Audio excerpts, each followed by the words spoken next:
क्या ट्रेडिंग करते समय आपने कभी ऐसा सोचा है कि अगर आपने थोड़ा सही स्टॉप लॉस लगाया होता तो आपका ट्रेड प्रॉफिट में चला जाता, या फिर बहुत बड़ा स्टॉप लॉस लगाकर आपका नुकसान और बढ़ गया? तो आज के इस वीडियो में हम लोग इसी टॉपिक को जानने वाले हैं कि स्टॉप लॉस कितना लगाए, क्योंकि सही स्टॉप लॉस लगाना सभी ट्रेडर के लिए बहुत जरूरी है। क्योंकि जब तक आप सही स्टॉप लॉस नहीं लगाएंगे तब तक आप एक प्रॉफिटेबल ट्रेडर नहीं बन सकते हैं। तो अगर आप भी एक प्रॉफिटेबल ट्रेडर बनना चाहते हैं तो इस वीडियो को लास्ट तक देखना, क्योंकि वीडियो के लास्ट में मैं कुछ ऐसी गलतियों को भी बताने वाला हूं जो ज्यादातर ट्रेडर करते हैं, जिसके कारण उनका स्टॉप लॉस हिट होता है।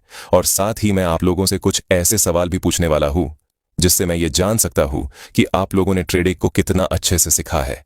तो चलो सबसे पहले समझते हैं कि स्टॉप लॉस क्या होता है। स्टॉप लॉस एक ऐसा प्राइस लेवल है जहां आप अपने नुकसान को लिमिट कर देते हैं, जिससे अगर आप किसी ट्रेड में गलत होने पर भी बड़े लॉस से बच सकते हैं। जैसे मान लो आपने किसी शेयर को 100 रुपए में खरीदा और 10 रुपए का स्टॉप लॉस लगाकर ट्रेड में एंट्री लिया, तभी प्राइस आपके ऑपोजिट डायरेक्शन में चला जाता है और प्राइस 100 रुपए से 70 रुपए पर चला जाता है, जिससे आपको बड़ा लॉस हो सकता था। लेकिन आपने स्टॉप लॉस को 10 रुपए लगाया था, इसीलिए प्राइस जैसे ही 100 रुपए से 90 रुपए पर जाएगी आप ट्रेड से बाहर हो जाएंगे। और जिन लोगों ने ट्रेड में स्टॉप लॉस नहीं लगाया था उन्हें 30 रुपए का लॉस होगा। और इस बात का हमेशा ध्यान रखिए कि स्टॉप लॉस को हमेशा सिस्टम में लगाए, क्योंकि कुछ लोग स्टॉप लॉस को अपने मन में ही तय कर लेते हैं कि जब यहां पर जाएगा तो मैं इस ट्रेड से एग्जिट हो जाऊंगा। लेकिन वो ऐसा नहीं कर पाते हैं, क्योंकि उनकी साइकोलॉजी खराब हो जाती है और वो प्राइस उस लेवल पर आने के बाद भी एग्जिट नहीं कर पाते हैं, क्योंकि उन्हें लगता है कि प्राइस यहां से उनके डायरेक्शन में चला जाएगा। वो इसी इंतजार में लॉस को होल्ड कर लेते हैं और उन्हें बड़ा लॉस हो जाता है, जिससे वो कई दिनों के प्रॉफिट को एक दिन में ही उड़ा देते हैं। इसीलिए लॉस हमेशा छोटा ले, क्योंकि अगर आपके पास कैपिटल होगा तो फिर प्रॉफिट कर लेंगे, लेकिन बड़ा लॉस होने पर आपका कैपिटल ही खत्म हो जाएगा। चलो अब जानते हैं कि स्टॉप लॉस लगाना क्यों जरूरी है। दोस्तों, शेयर मार्केट में एक बात पक्की है कि नुकसान तो होगा, लेकिन स्मार्ट ट्रेडर वो है जो अपने नुकसान को कम रखता है और प्रॉफिट को बड़ा रखता है, तभी वो एक प्रॉफिटेबल ट्रेडर बन सकता है। चलो अब जानते हैं स्टॉप लॉस लगाने के 3 बड़े फायदे। नंबर 1, स्टॉप लॉस बड़ा लॉस होने से बचाता है। स्टॉप लॉस लगाना सभी ट्रेडर के लिए बहुत जरूरी है, क्योंकि यह जरूरी नहीं है कि मार्केट हर बार आपके डायरेक्शन में ही जाएगा। कभी कभी ये आपके ट्रेड के ऑपोजिट भी जाता है, जिससे ये आपको बड़ा लॉस होने से बचाता है। चलो इसे एक उदाहरण से समझते हैं। 2 ट्रेडर है, ट्रेडर ए और ट्रेडर बी। दोनों ने निफ्टी के ट्रेड में 200 रुपए पर बाय साइड में एंट्री ली। ट्रेडर ए ने अपने ट्रेड में 10 पॉइंट का स्टॉप लॉस लगाया, वही ट्रेडर बी ने ओवर कॉन्फिडेंस में आकर स्टॉप लॉस को नहीं लगाया। तभी एक बड़ी सी रेड कैंडल बन जाती है और प्राइस 200 रुपए से 180 रुपए पर आ गई, जिससे ट्रेडर ए ने 10 रुपए स्टॉप लॉस लगाया था, जिससे वो 190 रुपए पर ट्रेड से ऑटोमेटिक ही एग्जिट हो गया और उसे निफ्टी के एक लॉट में 750 रुपए का लॉस लगा। वही ट्रेडर बी ने स्टॉप लॉस नहीं लगाया था, इसीलिए उसे 20 पॉइंट का यानी 1500 का लॉस हुआ।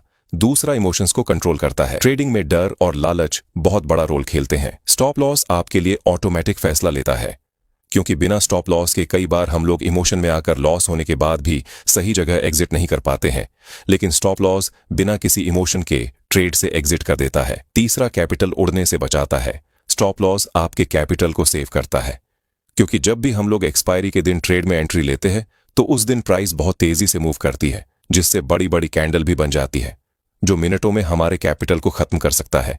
इसीलिए स्टॉप लॉस कैपिटल खत्म होने से बचाता है। चलो अब जानते हैं कि स्टॉप लॉस कितना लगाए। ये जानना बहुत जरूरी है। स्टॉप लॉस को चार्ट और स्ट्रेटजी के अनुसार लगाया जाता है, क्योंकि कब मूव आने वाला है ये चार्ट ही बताता है। चलो कुछ स्ट्रेटजी से इसे समझते हैं। सभी लोगों की ट्रेडिंग स्ट्रेटजी अलग अलग होती है। पहला, परसेंटेज बेस्ड स्टॉप लॉस। ये सबसे आसान तरीका है। आप अपने खरीदे हुए स्टॉक के प्राइस का एक फिक्स्ड परसेंटेज स्टॉप लॉस के लिए चुनते हैं। उदाहरण, मान लीजिए आपने 1000 रुपए का स्टॉक खरीदा। आप कहते हैं मैं 5% से ज्यादा नुकसान नहीं लूंगा, तो 5% यानी 50 रुपए। आपका स्टॉप लॉस होगा 950 रुपए। लेकिन ध्यान दें, हर स्टॉक के लिए 5% या 10% सही नहीं होता।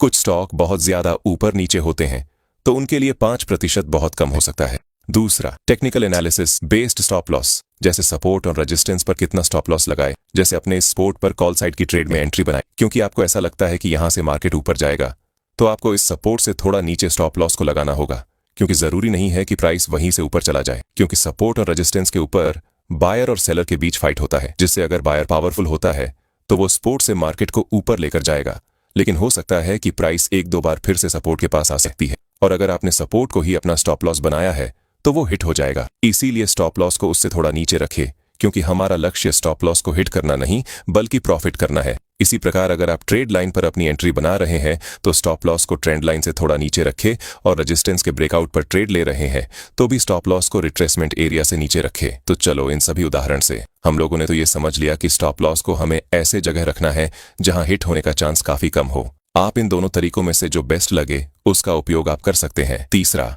अगर आप हर ट्रेड में 1:2 का रेशियो रखते हैं यानी 100 रुपए का रिस्क और 200 का रिवॉर्ड, तो आप कई बार गलत होकर भी प्रॉफिट में रह सकते हैं। चौथा, स्विंग लो हाई मेथड से अगर आप लॉन्ग पोजीशन में हैं तो स्टॉप लॉस को पिछले स्विंग लो के नीचे लगाएं और शॉर्ट में हो तो स्विंग हाई के ऊपर। ये तरीका टेक्निकल लेवल्स के अनुसार होता है। पांचवा, कैपिटल बेस्ड रिस्क मेथड। दोस्तों, स्टॉप लॉस सेट करने से पहले आपको अपनी रिस्क लेने की क्षमता समझनी होगी। एक गोल्डन रूल है ट्रेडिंग में 1 से 2% रूल। इसका मतलब है आप किसी एक ट्रेड में अपनी कुल पूंजी का 1 से 2% से ज्यादा नुकसान नहीं होने देंगे। उदाहरण, अगर आपके पास 1 लाख रुपये हैं तो आप एक ट्रेड में ज्यादा से ज्यादा 1000 से 2000 रुपये का नुकसान उठाएंगे। अब मान लीजिए आप 1000 रुपये के स्टॉक में 10 शेयर खरीदते हैं। आपका टोटल इन्वेस्टमेंट है 10,000 रुपये। अगर आप 2% रिस्क लेना चाहते हैं तो आपका नुकसान 200 रुपये तक सीमित होना चाहिए। चलो अब कुछ सामान्य गलतियों को जानते हैं जो ज्यादातर ट्रेडर स्टॉप लॉस लगाते हुए करते हैं जिससे उन्हें लॉस होता है। पहला, बहुत छोटा स्टॉप लॉस। कुछ ट्रेडर अपने पैसे को बचाने के लिए बहुत छोटा स्टॉप लॉस लगाते हैं